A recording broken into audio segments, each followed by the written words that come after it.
Your right is in action only, never to the fruits. Let not the fruit of action be your motive, nor let your attachment be to inaction.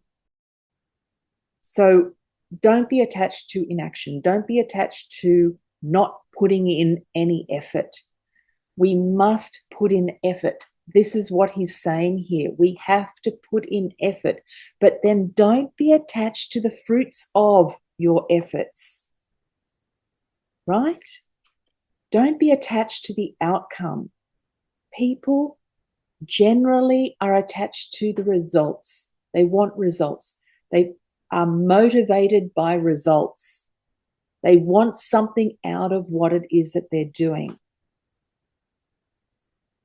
Maybe it's a pay packet. You want the pay packet. Therefore, you put in all this effort. So you get into rajasic activity. You get into frenzied activity to get the pay packet. You want to prove something. You want to put in your best. You want to put in good effort, but you're stressed at the same time. You're stressed because you want the results. You want the rewards. You want the outcome to be good. This is a mistake that most people make. Now, when you understand what success is something that belongs in the future. Right? Success has to do with the results. The results will be successful when you're focused on the present.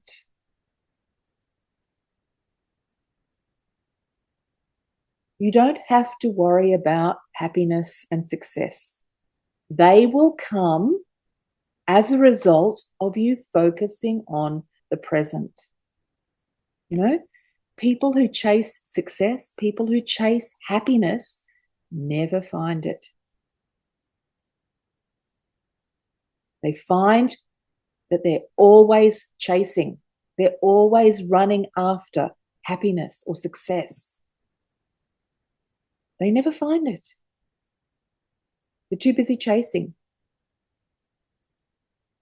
So what he's saying here is your right is in action only. Your right is in doing your duty. What is your duty as a human being? We all have responsibilities. What is our duty? What is our main duty as a human being?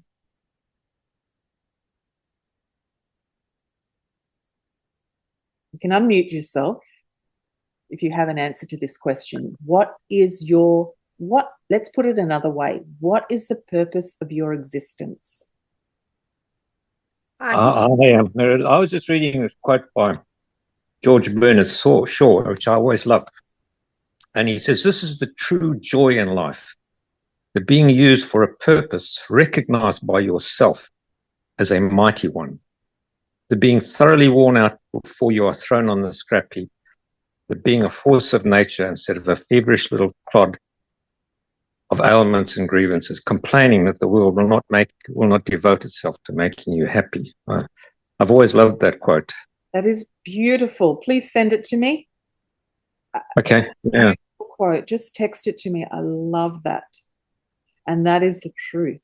Wear yourself out doing what is your purpose. What is your purpose? That is the question.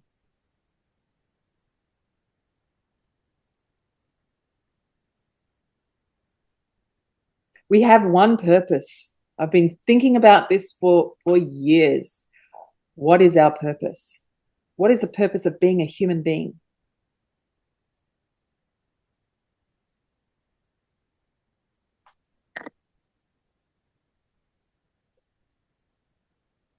Is it to be a mother?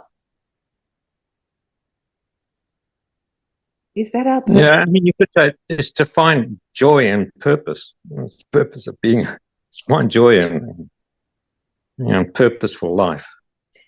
I think you're right. I think also for me, becoming a mum, has made me slow down and actually just try to raise good, whole human beings, and which is another reason why we came to Denmark.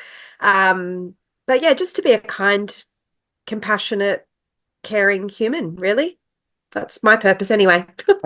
Joy, compassion, a good human being. Perfect answers. The goal of humanity. Laura, do you have something you'd like to say? I was just kind of I feel like as community, we all are one puzzle piece of a whole puzzle, and we all have a part to play. And you can kind of tell when you're fighting against the stream to do something and it doesn't feel right, but then you do those flow state activities, like whatever it is that kind of not so much comes easily, but just flows well for you, that you can communicate and act out with passion. And that's kind of your part of the puzzle.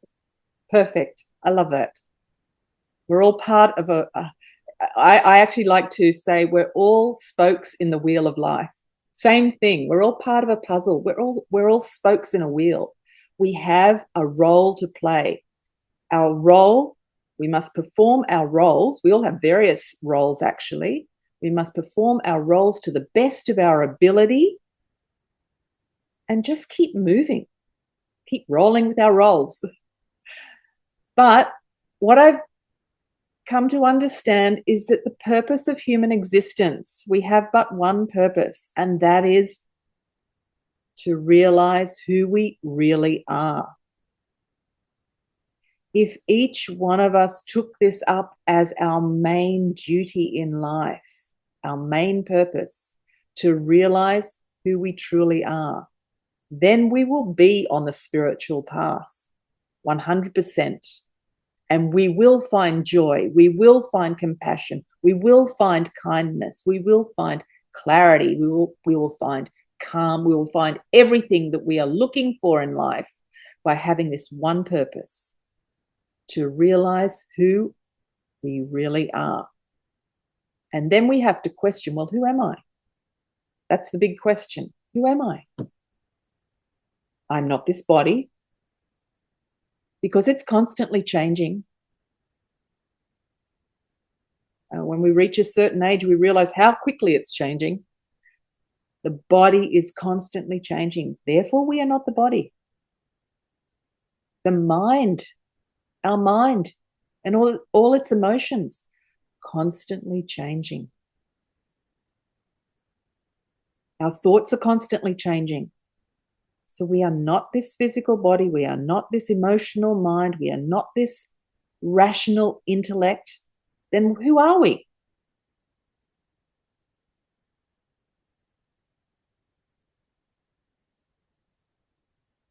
We are our true self. That is who we are. And our true self is the essence within, the self within, the God principle within, the divinity within. That is who we really are. And that is all pervading. That is everywhere. Your true self is all pervading. It's called Atman in Sanskrit, or Brahman. Brahman is the all pervading self. When you want to locate it, it is called Atman, the self within. So our goal, our mission in life is to discover that true self. It is beyond everything that we know. Therefore, it has to be discovered. And how do we discover it? Through this knowledge, through this higher knowledge of the Bhagavad Gita, or Vedanta. Vedanta is the philosophy of the Gita. The Bhagavad Gita is nothing but Vedanta philosophy. So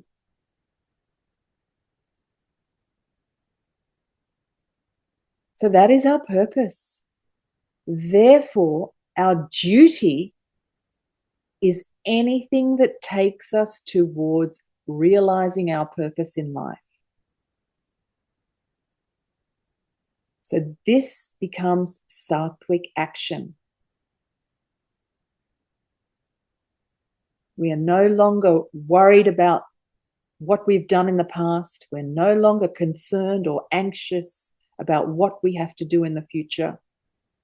We are just focused in the present on what we have to do right now.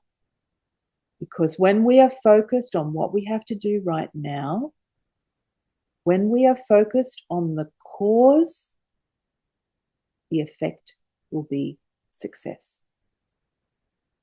Focus on the cause. The cause is the present action. When we do the present action well, the effect will be success. It's guaranteed.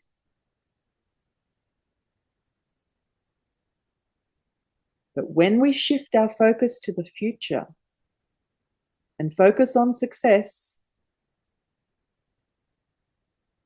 we neglect the present action, and therefore the present action becomes impoverished and success never comes to us. Does that make sense? So when we say focus on the present, this is what it means. Focus on the present. The present is that ever powerful present moment that is going to take you to realizing your true self, realizing who you really are. And that is going to give you the bliss and happiness, contentment, everything that you are looking for in life. Happiness and success, just by being in the present action and dedicating that action to your higher goal of self-discovery.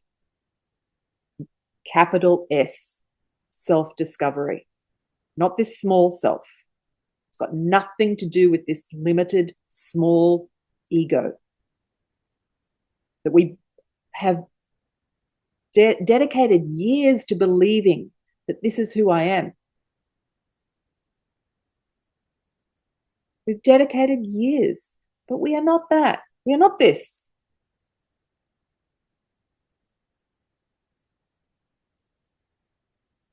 We are so much more than what we believe ourselves to be.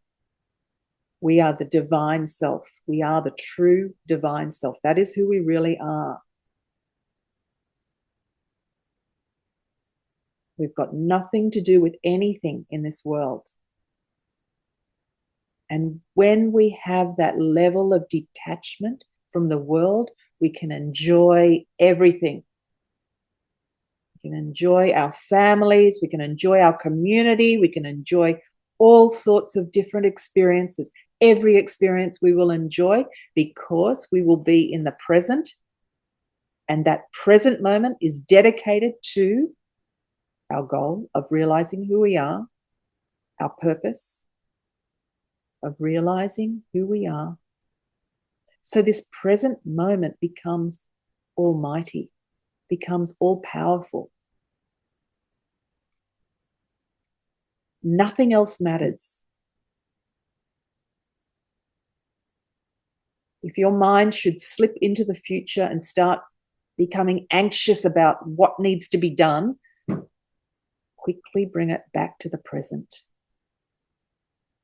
If your mind drifts into the past and starts worrying about what has happened in the past, all your past failures, your past successes, if your mind drifts into all of that, bring it back. And what brings it back is the buddhi. The mind won't bring it back because the mind will get lost in the past. It'll get lost in the future. The buddhi, the intellect, brings it back to the present. So once again, this is the importance of studying this philosophy. It strengthens your buddhi, your intellect, to keep your mind focused on the present.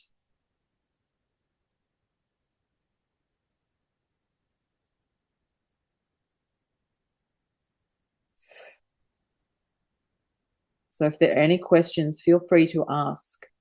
But otherwise, if there are no questions, we'll move on to verse 48. I'll just read verse 47 once again. Your right is in action only, never to the fruits. Let not the fruit of action be your motive. So don't be motivated by results. Don't be motivated by your pay packet. Don't be motivated by what you're going to get. It's a very limited way of existing. Be motivated by your purpose to realize your true self.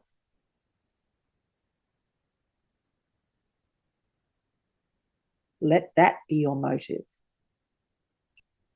See, when I say that, I don't really mean let that be your motive, but better words, let that be your inspiration. Let that be your inspiration to realize your true self. When you look at nature, look at the sun. The sun gives vitality. Without the sun, I don't know where we'd be. The sun gives vitality, but does it expect anything in return? It just does what it has to do, performs its role in life, is to give vitality. It is ever present. The sun is ever present, and it just gives vitality. If it's nighttime here, the sun is still shining. Doesn't mean the sun is not shining. It is ever present. So nature just does what it ought to do. So should we. We should do what we ought to do. As a mother, as a sister, as a daughter, as a father, as a grandfather, whatever roles we play in life, as a yoga teacher, as a event manager, whatever roles we play in life, we must perform those roles to the best of our ability, remaining ever in the present and dedicating this role to realizing your goal, your purpose.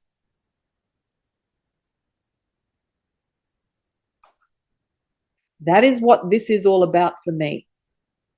Doing this class is what this is all about for me. Just sharing that with you, because otherwise, why am I doing it? It's not about sharing the knowledge. The essence of that is what it is, sharing the knowledge. But for me, this class is about realizing my true self. Dedicating this class to realizing myself, my true self, not this personality.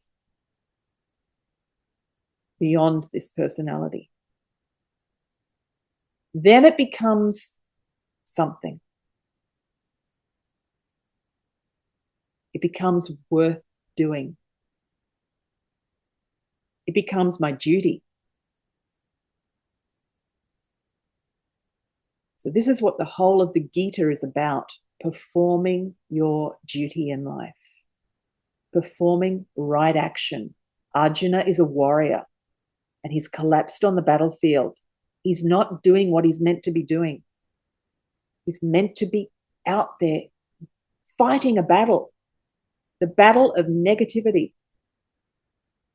the battle of our mind. That's the symbolic of the battle. This battle that Arjuna is fighting is symbolic of the battle that we need to fight in our own mind. Because our mind causes all our problems in life. We've got to fight those negativities, fight the judgmental nature. Never get into negative gossip or negative talk in any way, shape, or form. It doesn't do you any good. In fact, it will be detrimental to you. So fight the negativities.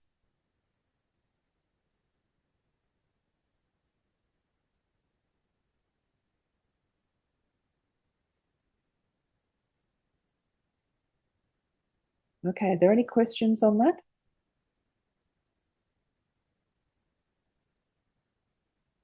If not, we'll move on to verse 48, which is a beautiful verse. There's actually a connection between verse 48 and verse 50. I'm not sure we'll get there today, but let's see how far we get. So verse 48 reads, "Steadfast in yoga, perform actions, O Dhananjaya, renouncing attachment and being the same in success and failure. Evenness is called yoga."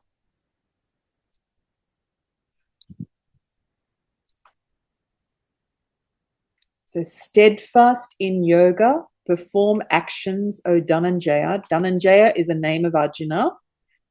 It means winner of wealth. So Krishna is reminding Arjuna of how successful he is as a warrior. He's never failed as a warrior. He's the greatest. He's a hero among men. And so he's just reminding Arjuna that he is a hero. He is a great warrior by giving him this name, Dhananjaya. Renouncing attachment and being the same in success and failure. So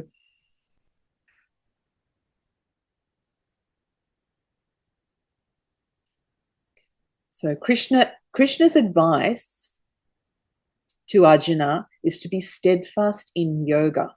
Yoga, as we all know, so I'm going to read this and explain what he's saying. So yoga is union with self, union with who you really are.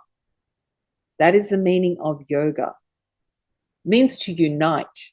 Yoga means to unite. So the question then arises, well, what are we uniting with? There's an implication there that we have separated from our true self. That's the implication of unite. We have to get back to our true self. So steadfast in yoga means steadfast in this union. Be consistent in this union with your true self. That should, be how you function in life. Perform actions without being attached to them. Treat success and failure alike. This advice, Swamiji says, this advice could help solve the problems facing most people today. It really could. They run into problems because they involve and entangle themselves in worldly affairs. They develop a clinging attachment to objects and actions. They run after success and shun failure. Their minds are torn between attachment to the past and hopes of the future. Worries and anxieties concerning destroy their peace. They're always in perpetual sorrow. But so what he's saying here is that it's easy to say don't be attached to action, but very difficult to do. It takes a lot of effort. How not to be attached is by having this goal in mind. It should be at the forefront of your mind. Why am I acting? Why am I doing what I'm doing? This is the question you need to ask yourself. Why am I doing this action?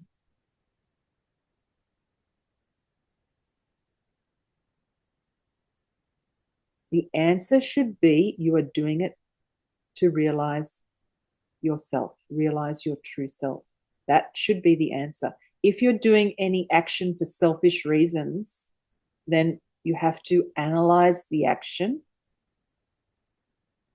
and convert it from a selfish action to a selfless action. A selfish action is an action for me, for this small self, right? I'm doing this for me. You ask anybody, What are they working for? You ask anyone this question. I'm working for myself. Who else am I working for? Or you might be working for your family. But when you boil it down, you're working for yourself, whatever it is that you. So we have to get out of these self-centered actions and convert our actions into selfless actions. Selfless actions are actions that are dedicated to realizing yourself. Very simply. Okay?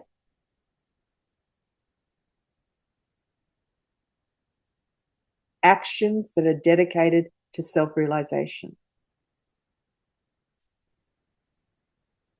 Then you will be full of joy, full of peace, full of contentment. You won't be hurried and worried. You won't be suffering from perpetual sorrow.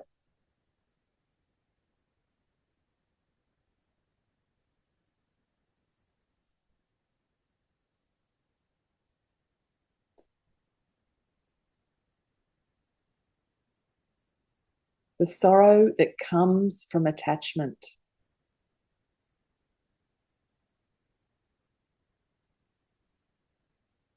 Suffering, sorrow occur purely because of attachment. Attachment means that you bind yourself emotionally, mentally, you bind yourself to things and beings. You become possessive of things and beings around you. Mentally, you are bound to these things. So when you get up and move about, all these things come with you. It's like tying yourself to the furniture. Imagine tying yourself to the bed or tying yourself to the furniture around you. And you get up and move. You won't be able to move because you're tied, you're bound, shackled. All these things are attached to you. So you have to get rid of them. The only way to get rid of them is through union, through this union with yourself. Keep and gaining knowledge. This is the only way that you get rid of the attachments. Keep gaining knowledge and keep reflecting on this knowledge that you are gaining. The gaining of knowledge is called jnana yoga. The reflection, it's gaining knowledge, reading and reflecting is called jnana yoga. Jnana means knowledge. Yoga, of course, is union. So I know that Asha's doing this, but the best practice for transformation is jnana yoga first thing in the morning.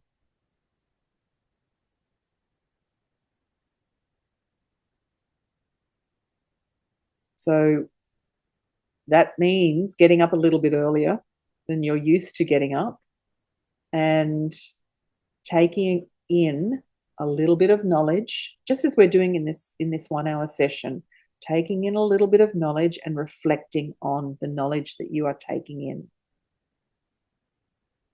So perhaps you would read a verse from the Bhagavad Gita or a couple of paragraphs from the Vedanta treatise or any spiritual text that you enjoy. You read a little and you reflect. The reflection is questioning. What does he mean? How does this apply to my life? How can I implement what he is saying here? What does it mean, renouncing attachment and being the same in success and failure? Oh my goodness, that could take you months to reflect on that. Evenness is called yoga. What does that mean? So first thing in the morning, you need to do some jnana yoga, the practice of self-knowledge, gaining knowledge, higher knowledge, because this is what's going to transform your personality. You know, there are various yogas in life. Hatha yoga, karma yoga, bhakti yoga, jnana yoga. There is Raja yoga. There are so many different types of yogas. We're not going into the physical yogas, but what we all want is a fast method for self-transformation, don't we? We want a fast method. The fastest method is jnana yoga. Gaining knowledge and reflecting on that knowledge.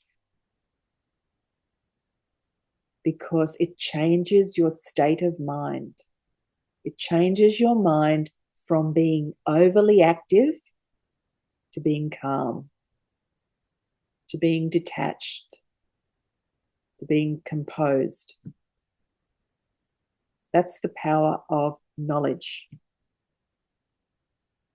First thing in the morning, before you do any other activity, before anybody else in the house wakes up, give yourself 45 minutes at least.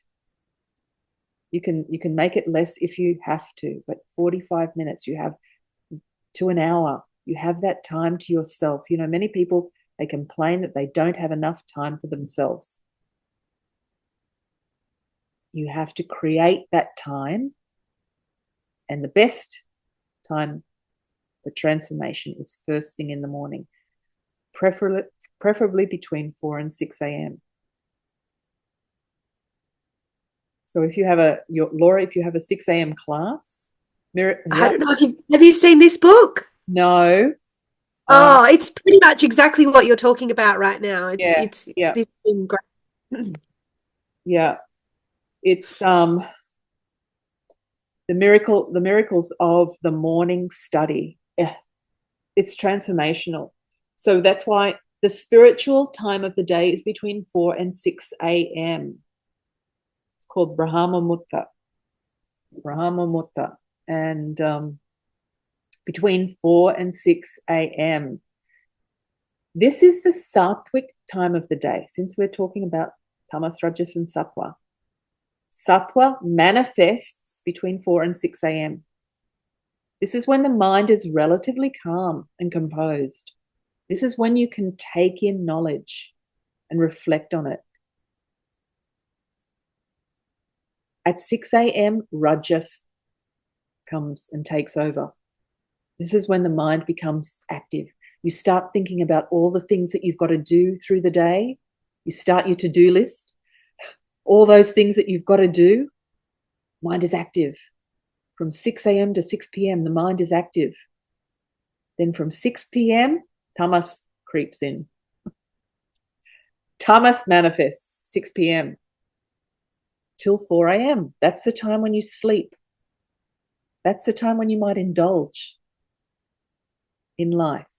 Not that there's anything wrong, but we need to be aware that this is what's happening.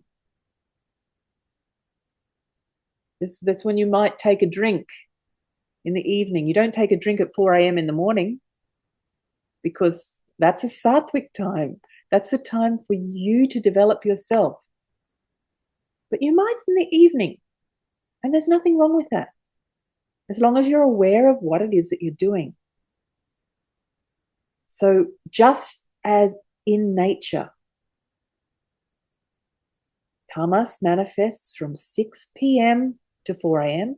Sattva manifests from 4 a.m. to 6 a.m. Rajas manifests from 6 a.m. to 6 p.m. Now, sattva is the shortest time of the day, 4 a.m. to 6 a.m. We only have those 2 hours where we can work on ourselves effectively. You can't really do it any other time of the day effectively or as effectively.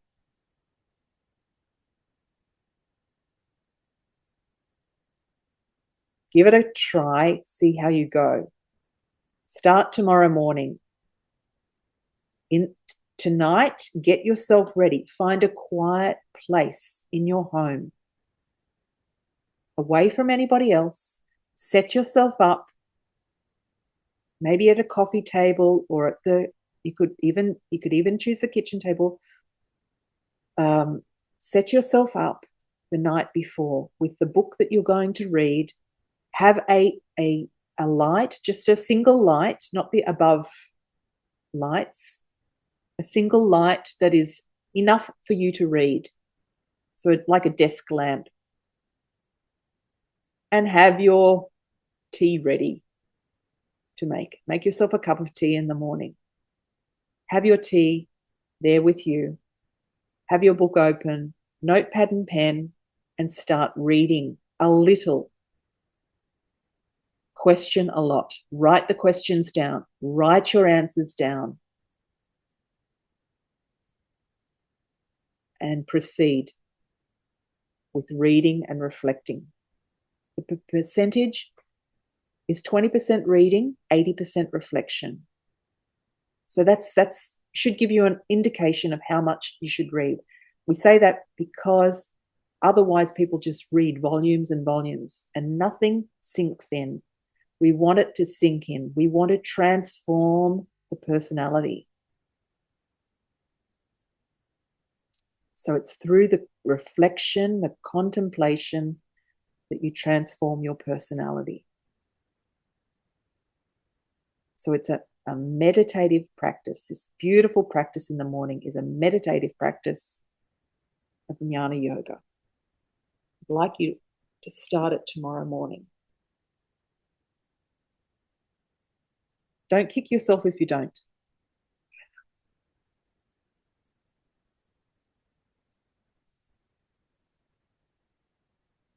Steadfast in yoga. Perform actions, O Dhananjaya, renouncing attachment and being the same in success and failure. Evenness is called yoga. Evenness of mind is called yoga.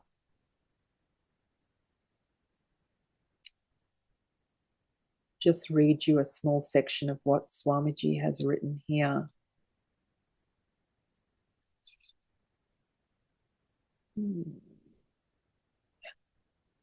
Oh, yes, we've talked about that. Okay, so we've talked about, he says, fix an ideal in life. We've already talked about that, beyond your personal interests, beyond your personal likes and dislikes. The highest goal, of course, is self-realization. We've already spoken about that today. Work for the ideal that you have set. Okay, we've already said that our ideal or goal or purpose in life is to realize who we truly are, to realize ourselves. So work towards that. Maintain consistency in your efforts to reach it. You are then practicing yoga. That's what he says. You are then practicing yoga. Yoga is union with your goal, union with your purpose. Be steadfast in yoga. Pursue this line of action without developing any attachment to the action or craving for the fruits thereof. You will then maintain mental equanimity. This mental equanimity or evenness of mind is called yoga.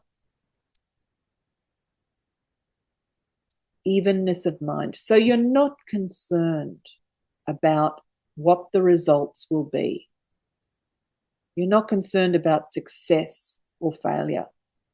You're only concerned about performing the cause of success, performing the present action, being present, ever present, moment to moment to moment to moment, ever present. Not worried about the past, not anxious about the future. Just plunge into that present moment and perform your duty. Your duty is anything that you are doing in life that is taking you towards your purpose of self-realization, God realization, realizing the divinity within.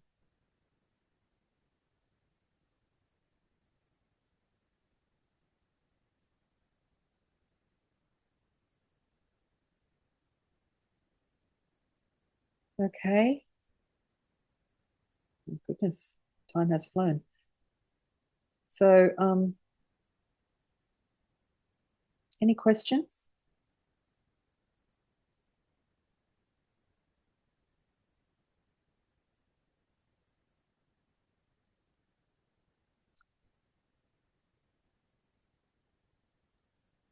Probably my only question is the getting up at the 4 to 6 a.m. sounds great, but every time I try and do that, my child will end up getting up with me every time.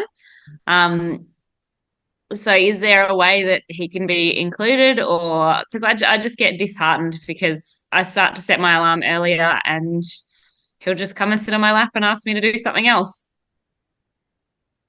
Is it because is he in your room? How is he being No, disturbed? How's I just think he knows I'm awake. I don't know how. okay? Difficult one. I mean, Because he's getting up late now, but if I was to set my alarm for like 5 a.m., he would get up. I don't know why. he's how old? 4, 5, 6, He's 7. 7.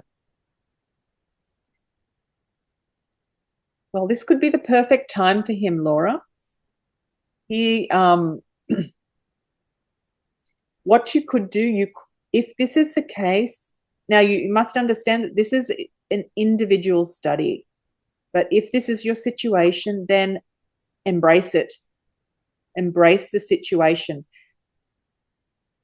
Chances are, if you do this, he might fall asleep on your lap. Read to him. Read a verse to him, or read something from the Vedanta treatise, because I know you have that book. Read something from that. Include him and say, this is what mummy does every morning, and you are a part of it, because it will have such a positive impact on him. Such a wonderful impact it will have. But have no expectations of it having a wonderful impact.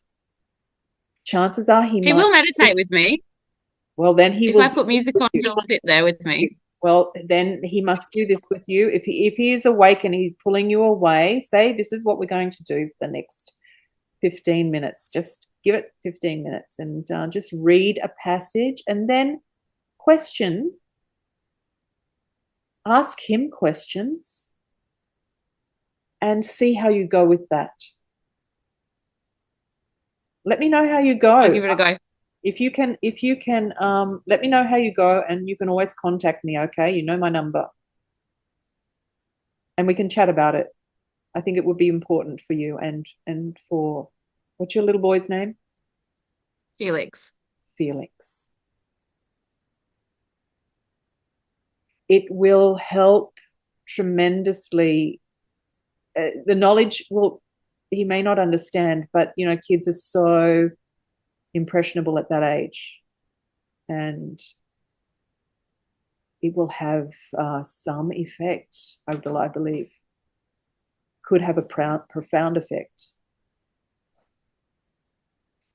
You could teach him that this is the time of day that we learn how to keep our mind calm.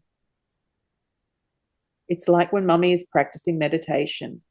This is going to help us keep our mind calm throughout the day, so that then we are going to be able to deal with our day-to-day activities more effectively. Okay? Cool. All the best with that.